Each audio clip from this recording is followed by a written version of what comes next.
সবাইকে অনেক ভালোবাসা আমার তরফ থেকে। তো আজ আমি দেখাবো কিন্তু ফেস ইয়োগা।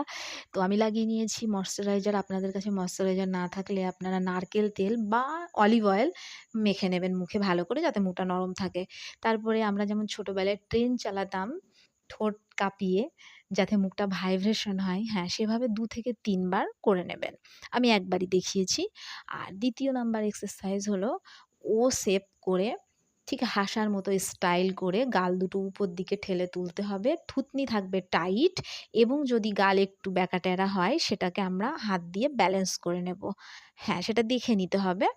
আয়না লাগিয়েই এটা করবেন তাহলে বেশি সুবিধা হবে। এবার এটা করার পরে খানিকক্ষণ রাখতে হবে যত সময় আপনি পারেন। ১ম বেশি সময় করতে হবে না। আর যাদের নিচের চোয়ালটা এমন নিচের দিকে চলে এসছে তারা কিন্তু এই নৌকা মতো করে উম গাল দুটো আবারও পজিশনে করে নিতে হবে। তারপরে তারা নৌকা মতো করে এমন করে করবে। হাতটা ঠিক এভাবেই করতে হবে যাতে আপনারা বুঝতে পারেন সঠিক করছেন কিনা।